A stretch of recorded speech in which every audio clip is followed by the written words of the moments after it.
Well, thank you very much for having me. Brian, thank you very much for inviting me. You're welcome, neighbor. I appreciate it very much. We are neighbors. He's a good neighbor. Very well. I am a doctor. I'm a pathologist, and doctors have to have PowerPoint slide presentations, so that's what I'm going to do. And hopefully it won't be too boring. What I want to do is present some slides and then turn it over or make it into an audience participation type of thing to keep everyone awake. Is there a way that the lights can go down a little bit more? I don't want to induce sleep, but that's better. Okay, very good. So, Lake County Coroner's Office, that's something I've become passionate about. The first Lake County Coroner was from 1840, so that's over 185 years ago.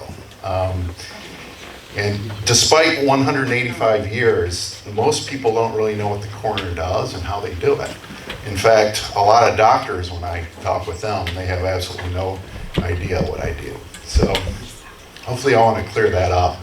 But one thing's for certain, if you watch TV over the years, it's always on TV, and there's a number of TV shows. I don't know if you've seen what shows you've seen, but like Forensic Files, CSI, The Coroner. He's got a gray beard just like me, but I don't think I've ever seen that one. Dr. G, and does anyone recognize this one? Quincy. So when I was in junior high and high school, I used to love this show. It was one of my favorite shows. So this is what sort of got me interested in medicine to begin with. So I love it. But believe it or not, everyday life for the coroner is not like TV. I'm sure you're blown away by that, but it really isn't. So I want to give you what it's really like. And sort of coming back to reality, on a daily and a weekly basis, we're working with people and it's the worst day of their life. And think about that. It's pretty overwhelming. It's overwhelming for family members, loved ones, our staff. It can be very difficult as well. But it's humbling to try to help people in that situation.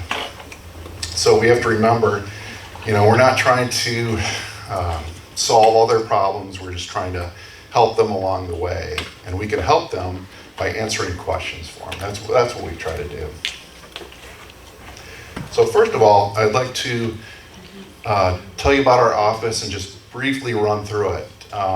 We're an independent county office. We're independent from the prosecutor. We're independent from the public defender, the sheriff's office. We're small, but we maintain our independence, which is important. So I'm the county coroner, and I'm a pathologist by training. I spent 25 years at Lake Hospital as a pathologist. We have a part-time deputy coroner, Dr. Mark Comar, who you might recognize his name. He was the coroner for a number of years. And then the most important part of our office are our death investigators. So we have 3 full-time and 1 part-time and a few PRN people that cover death investigation. So they're actually very important. They're the ones that they get the calls when a death happens. They get called and they decide how much they want or need to investigate those deaths. So our physical office is right on the 2nd floor of the health district building there. And I got 3 of them to stand in front of a camera. So on the left is Liz, and back is Nick, and Mary's on the right. And we have kind of a mixture of medical experience and law enforcement experience. And it's good to have those 2 different perspectives. So our death investigators, it's not an 8 to 5 job. If someone dies at 2 o'clock in the morning, the coroner's called. So they're on call 24/7. And it gets to be a little much, but they're able to manage it. So just going through the office, we're on the 2nd floor. This is Mary's desk, office management. We have a conference room, which we, at least once a week, we have a conference where all the investigators present their cases, and we learn from each other's cases, and that's pretty important. We have a small laboratory. We don't do autopsies there, we do them in the hospital. But sometimes we have to get pill containers from decedents, and we have to count the pills to check for an overdose. That's my office, and my best friend, the microscope. And that's Lake West Medical Center in Willoughby. That's where we do our autopsies. And there's a small morgue. Brian, you visited this? Yes, it is rather small. Yes, I could attest to that. So that's our autopsy room. And Dennis Keeney observing autopsy as well. So he's gotten the talk. Okay, so what does the coroner do? So the coroner is a public official whose job it is to investigate deaths. Every death is investigated. We only investigate about 30% of deaths in Lake County. And the ones we do investigate are sudden, unexpected deaths, violent deaths, suspicious deaths, just any non-natural deaths. Those are the ones we investigate. And really, I have 3 jobs. First thing I do is we have to make sure that we have an identification, we have a cause of death, and we have a manner of death. So those are the 3 jobs. And just very quickly, going through these 3 things. Number 1, identification. Most of that can be done by just looking at a body. Looking at the face, looking at a government-issued ID like a driver's license. 95% of the time we make that identification that way. If for some reason we can't, if it's a burn victim, if there's decomposition, we'll have to use a scientific method, fingerprints, dental comparison, or DNA testing. So we also have to figure out the cause of death. So that's just, why did they die? And we can use different things to try to figure that out. Medical history is the most common. We'll talk to the doctors. We'll get medical records. We'll go to the scene of the death to see if there's anything at the scene that gives us a clue of why the patient or the person passed away. Some cases we have to order an autopsy or do toxicology or other tests to try to figure that out. So that's number 2. The third thing is determining the manner of death. And that refers to the circumstances around the death. And in Ohio, there are 5 different types: natural, accident, suicide, homicide, or undetermined.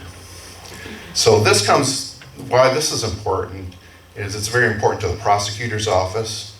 If there's a suspicious death, they need evidence to pursue a murder charge, for instance, in a homicide.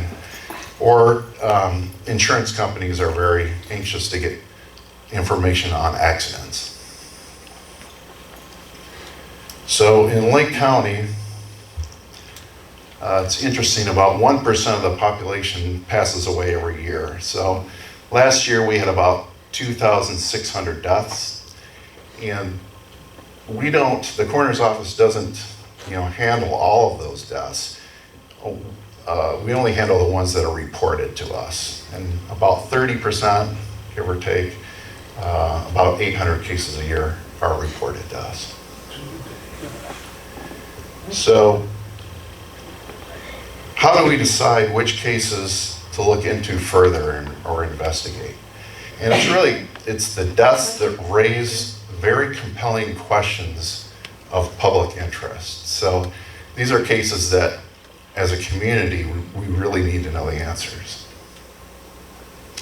So kind of similar to what I mentioned before, if I'm going to take a case as a coroner's case, if I'm going to take jurisdiction of that case, these are the deaths that are non-natural, so homicides, suspicious cases, accidents.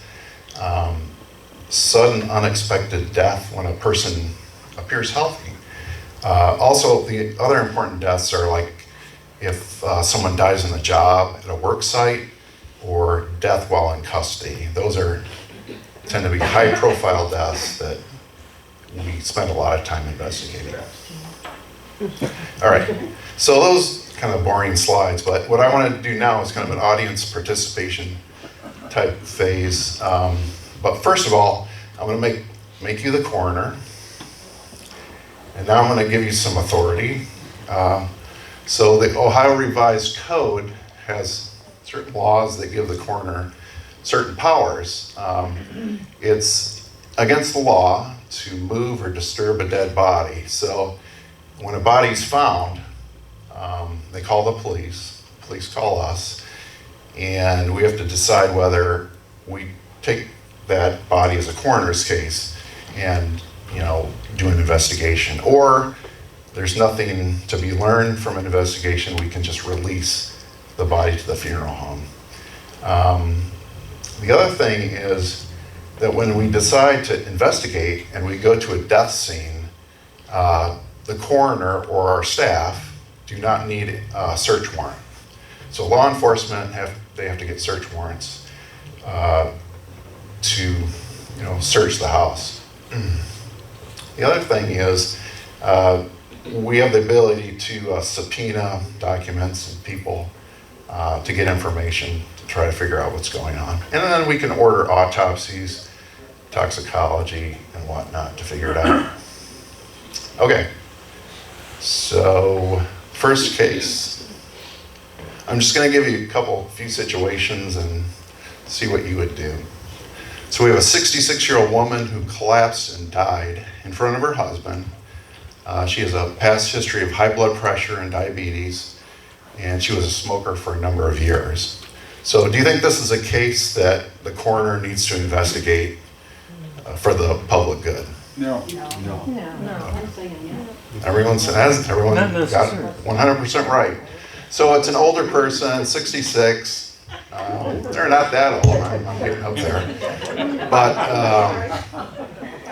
it's funny because our cutoff is about 50 years old. If they're younger than 50, then we really investigate. If they're older 50, we think twice. But, she has natural disease. She has high blood pressure, diabetes, and a smoker. So those are all risk factors for atherosclerosis and heart disease. So this is the case. We would not do any investigation. We would turn it over to the person's primary care doctor to sign that death certificate. Yeah, but wait, how do we know that the husband just called in and said she died in front of me and he really wanted her gone and killed her? Yeah, well, I don't want to know my husband died in front of me. Well, that's a good question. So when a death occurs, when someone finds a body, they don't call us first, they call the police. So the police will come to the scene, the police do their investigation, then they call us and they'll tell us it all adds up, doesn't look suspicious. But they might say, we're seeing a couple red flags, we're not sure about this and that. In that situation, we would send an investigator, one of our investigators out to do our own. So often, we'll have the police investigation, we'll have our investigation, which we're cooperative and overlap some. But, Is it mandatory to call the police? yes. Dr. Keefe, how do you interact with the Lake County Crime Lab? The crime lab and the coroner's office are completely different, and we don't have any overlapping activities. Sometimes we will use the crime lab to submit evidence to. For instance, and it's usually through the police. So if there is maybe a drug overdose case, and we find powder at the scene, the police will take that powder and submit that to the crime lab for analysis. I thought the crime lab went to investigate the scene of crime. No? In other certain situations, Okay. yes, they do. Yeah. what if the surviving spouse, they have an agreement, they've got a piece of property and they're just gonna bury their loved one on their own property, and they just do that? Yeah, I'm not sure what state law says about that, but it's usually in cooperation with funeral homes and Yeah, how I they do mean, that. you have to have a funeral home, you know, sign a Yes, death certificate. right. But I mean, you know, I didn't know if that. Yeah, that's a little out of my coroner's expertise, but it's state law, and funeral homes can guide people with that, yes. If somebody passes away in a hospital, Uh-huh. who determines if there is an autopsy? Like, are there certain laws? Right. So if there's a death in hospital, the hospital will call the coroner's office. If it's within 24 hours of admission, and then we'll get the story. We'll decide if there's any issues that make it a coroner's case. Does it look like an accident, suicide, or anything else? If it's completely natural, and natural is disease or aging, then we would not take jurisdiction of it. It goes back to the hospital. Now, a patient's family could request an autopsy to be done, and the hospital will do that for them. What if the body's being transferred from one state to another because the person wants to be buried in that other state? Is there an autopsy required for that? No, there's no autopsy required. And I know that happens, but the funeral homes know all about that. And we're not really involved with that part of it. Well, that was my question. Who transports the body to the morgue? Good question. So if someone passes away at their apartment or their home, let's say a coroner investigator goes out and does a death scene investigation, we will call a service that transports bodies. So they do that for us. So, but that is a coroner jurisdiction then? Yes, yeah. We have to stay with the body until the transport comes. We put the body in a bag, and we close the bag, and then they transport to our morgue. Right, okay. And they meet security at the morgue, and they put it in the cooler. Yes? Okay, so just to be clear, if someone you're caring for passes away inside the house, the protocol is call the cops, call the people who you've already pre-arranged, who told you to call them, and they remove the body. So first the cops, then the business, and that's it, right? Correct. And that's mostly if it's kind of an unexpected death. But if it's a hospice patient, you might have plans that you don't need to call the Or if they police. just call as the coroner. Um, Raleigh it was. If there's been a fracture or something that makes it non-natural, but Like if you're dying of ALS, mhm, and you decided to die at home, yeah, then you would call the coroner. yes. What happens if somebody, like say from Nebraska, gets a severe accident and dies, or who gets the jurisdiction over the body then? The jurisdiction is determined by where the person dies. So if they die on I-90, it's a Lake County case, even though they're in a different state. Yeah. So we can go quickly through a few more of these. 83-year-old woman with dementia for several years, found dead in the morning in her bed at the nursing home. History of heart attack 20 years ago. Do you think that would be a coroner's case that we need to investigate? No. Yes. You have a yes? I think most would say no, unless there's been a fracture or something that makes it non-natural. There's elder abuse. I'm just That could happen, elder abuse. There can be. That, I mean, you're bringing up a different point, whether there's gross neglect, and that could be a coroner. Yeah, if there's gross neglect or abuse, that becomes a coroner's case. So that one is a maybe. It depends, right? Those are all the facts, so there was So no bruising or anything. here's one that's, I'll see what people think about this. So this happens every year, by the way. 50-year-old man collapses and dies while shoveling snow during the first major snowstorm of the year. Probably not. Because you know he was shoveling snow. Yes? I don't know, maybe if the guy was like healthy, then there would be. It depends. You're right. No history of heart problems, then yeah. So the answer is either one.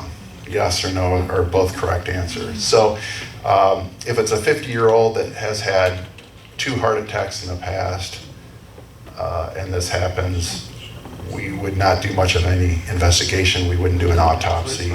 He has heart disease. For the 50-year-old that's perfectly healthy, we might do an autopsy. What if he was doing this Saturday night and he wasn't found until Sunday morning by neighbors? Is that a coroner's case? It could be. Probably. I would agree with you, Faith, because an external factor being the cold weather, hypothermia, might have contributed to the death. So it might be accidental. So that would be a coroner's case. So, okay, someone is walking at one of our excellent metro parks, or jogging, and comes across this. There's actually 2 pictures. There's 2 separate. They're very close together, but they scratch their head, they call the police, and the police calls the coroner's office. So as a coroner, what would you do in this situation? You have to identify whether they're You have human. to try to identify the Are they body. human bones? DNA. Human bones. You have to go through DNA tests in there. All right. So what we did and what we do, because this, during the summer, and spring and summer, it happens all the time, the police put all the bones in a bag and they send it to our office, and then we look at the bones. And we have a skeleton next to us, and we're able to match the bones up. These are just animal bones. Okay. So you have to, someone had the right answer. They're either animal bones or not. We had a situation several years ago where the family dog brought a skull to the front door, and that was obvious. That was a human, but so we don't really have to make a formal report. We can just say animal bones, and they can be discarded. Okay, so next one, a couple more. 45-year-old man found dead Could be suspicious. in bed in a local hotel, which is an extended stay hotel. What do you think? That's gotta be coroner's case? I would say in addition to that, I'm sending an investigator out to look at that. 45 years old, it's pretty young. Whenever a But he got the hotel, shot. what? But he got the shot. Whenever a hotel is involved, we get kind of antsy about that. People go to hotels to do drugs, prostitution, human trafficking. So we Party. go to a lot of hotels. So this 45-year-old was brought back to the morgue, and he didn't have any injuries. There was nothing externally that I could say this might have caused his death. But the next picture I'm going to show is what the investigator found inside the hotel room, and it clears up some things. A little bit of beer? So he's been there a while, Beer. and that's his beer collection. Oh, beer can collection. So He was a drunken. the cause of death in this case is chronic alcoholism, no surprise, but Yep. it can show you that if you just are looking at the body on an autopsy table, you'd be hard pressed. I mean, if you have this information, it makes it much If you easier. drink So, that much, the liver would be messed up, you'd know. well, right, I was just looking at it before we got the organs out, so. Maybe he'd be young a Could've little. drank too Time much period of all alcohol. that alcohol, I mean, real quick. Well, extended stay, how long is he there? I'm not That's sure. a good- That would be the question. Now, would this be a natural death or non-natural death?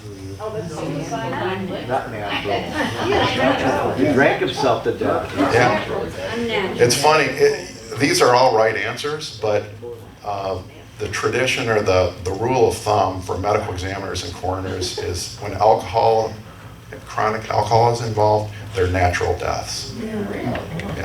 But if you have an 18-year-old that's never had a drink before and they're drinking to keep up with their friends and they die of alcohol poisoning, that's an accidental death. You have suicide by beer? All right, 25-year-old man who was hit by a car on Interstate 90.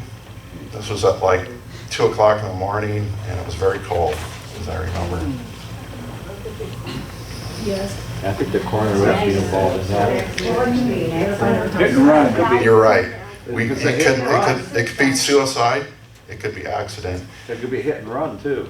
Yeah, this individual ran out of gas, and they were carrying their gas can and running across I-90. He was hit.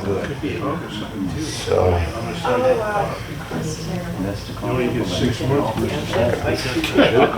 and then this one, 61-year-old, found dead in his apartment. He has a history of drug abuse. He has a plastic bag with white powder located near his body. So the police call us and say this is a suspicious drug overdose case.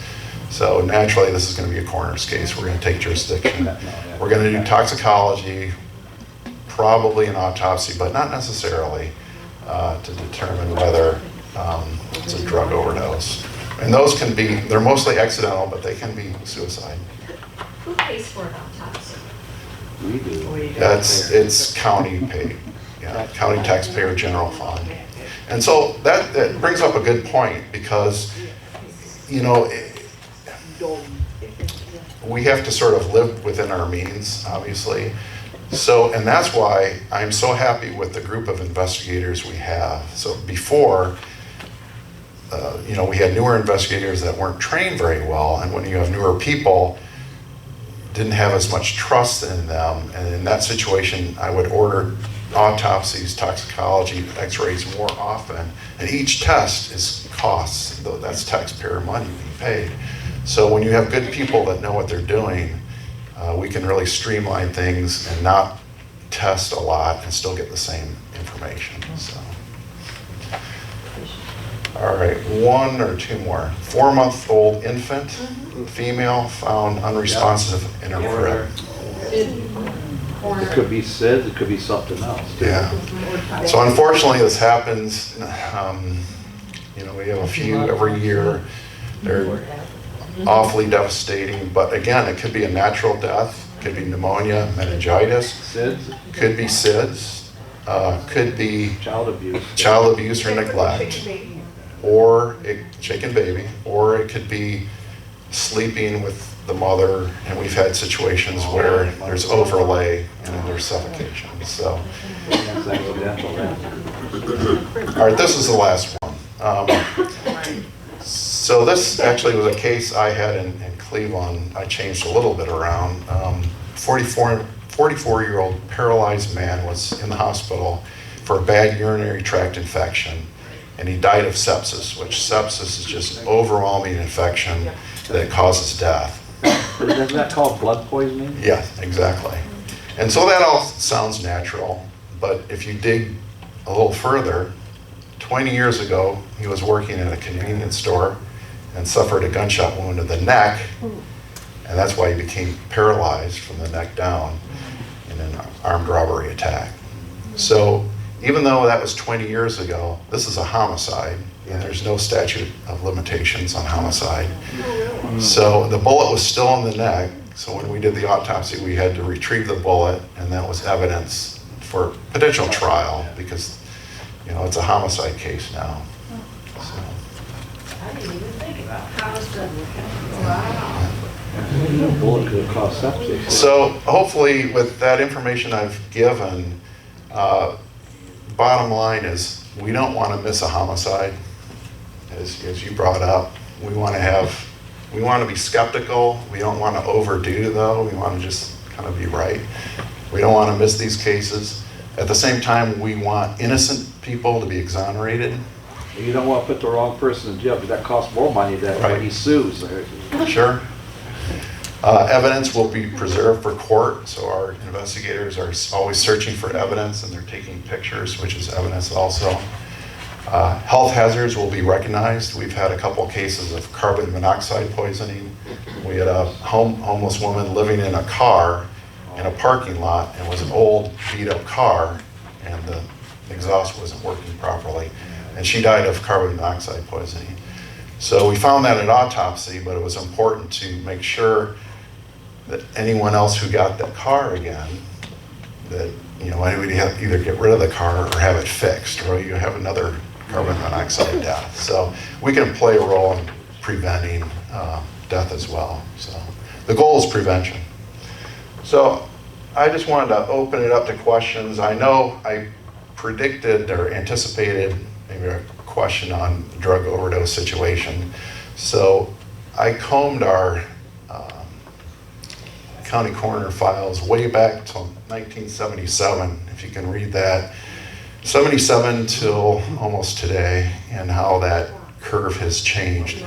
You'll notice that 2023 and then 2024, which is not included, have gone down. So our drug overdose cases have gone down about 30%, and that's been mirrored in Cleveland, the state of Ohio, and also across the country. So in the last couple of years, if this holds, and I hope it holds, we have made a dent in it. But that dent, we're not back nearly to the 1970s, 80s, and early 90s, where we just had a handful of deaths from overdose. Just say no. That's Nancy Reagan, right? In the 80s, that's what her mantra was. Any questions? Yeah, so back to the infants. So when an infant dies after vaccines, which apparently it's becoming more and more common, how does a coroner respond to that? Yeah, so those are probably the most difficult cases, the baby cases. And we look at everything. We get all of the records from, the maternal pregnancy, the birth records, the pediatric records. So we look at all the therapy the patient has had, vaccinations we'll look at as well. And we do a lot of laboratory testing as well. So, in cases that have been, fatalities due to vaccination, some have been hypersensitivity reactions or allergic reactions. And we have a specific test that we can test for that, that we do. And then how is it reported? I mean, because it's kind of a drug overdose if you look at vaccines as a drug. And then who's the responsible party for not clearing the child and maybe, I don't know, heavy metal poisoning possibly. I mean, I don't know how deep the tests go. Yeah, heavy metal poisoning we don't test for unless we're tipped off to that direction. But I'll tell you, if there's a time sequence where it's looking like an allergic reaction, we'll do the testing for that. And if we do find that it's an allergic reaction to a vaccine, that would be an accidental death. Do you report to theirs? Yeah, yes, yeah. Just VAERS? Well, our report is a standalone report, and we do a death certificate. So all the death certificates are sent to the state and then sent nationally. So all that data goes to the state and it goes to the federal vital statistics as well. So I'm sure somebody's going to ask the question about the clot shot. Can you talk a little bit about that? And what's been found in people, the white? Is it really true that they're finding all those clots and stuff? I would like to see studies on that, and I don't think I read a lot of studies, and I've not read any peer-reviewed scientific studies showing that. I'm talking about from the United States or foreign countries. Pardon me? You're not gonna find them in the States. You're gonna have to go elsewhere. Right. If Have you found yourself pulling out these long clots out of some of these people? No. No.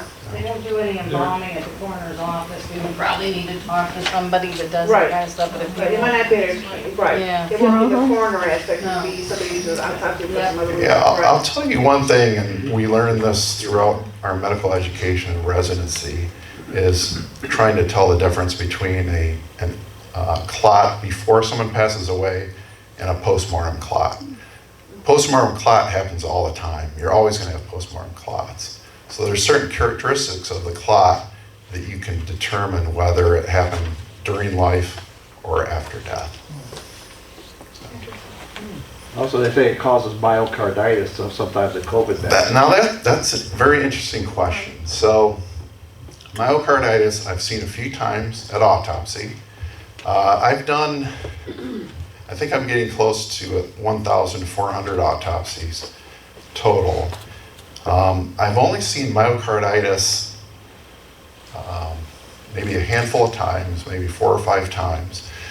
And since, COVID-19 era, I've not seen it once. And in all the autopsies I do, I make sure that I take a section of the heart so I would be able to tell if a person had myocarditis or not. If they have it, it's not subtle. There's inflammation throughout the heart muscle, it's there. If it's not there, it's not there. And you can't look at the heart just on by your naked eye. It has to be microscopic. But it's been described as a complication of the infection, COVID-19, and it's been described as a reaction to the COVID-19 vaccine. But I've not, in all the cases I've done recently since COVID started, I've not seen one. So we're talking about something that's very rare, but you have to understand all the coroner's offices throughout the state feed their data, and all the states around the country feed their data to the national, where all that is tabulated. Right. Yeah, how adequate do you feel your facility is? I mean, I did observe it, and I noticed that where you're storing the dead bodies, you could use some help with that in that area. So we're at Lake West. It's, the hospital was built in 1960. The morgue was built for 1960.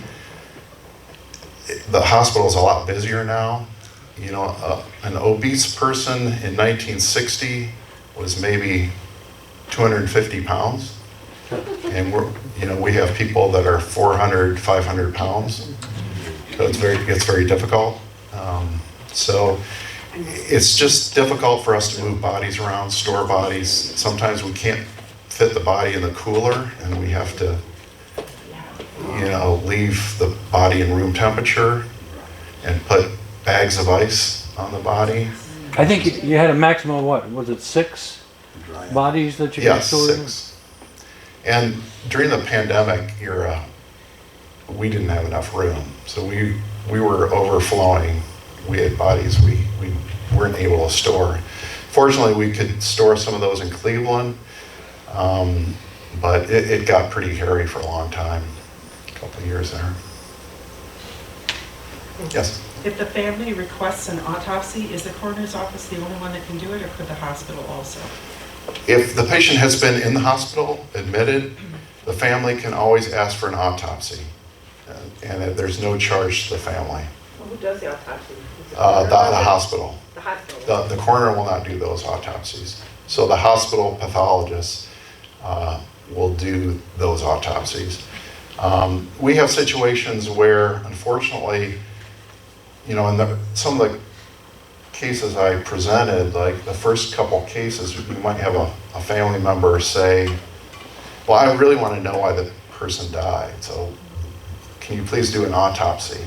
And we struggle with that because you want to serve the family, you want to answer questions for people, but if we did that for every case, we would do 800 autopsies versus we just do 100 a year now.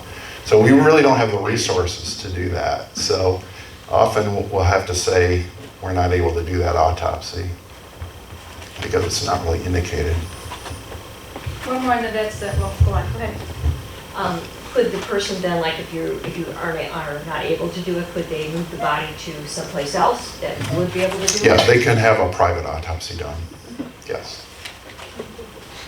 Well, Mr. Keith, will you be around here for the rest Sure, of the meeting? yeah, I will be here. Thank you very much. Thank you. I'll come up with like 20 more questions while you're sitting up.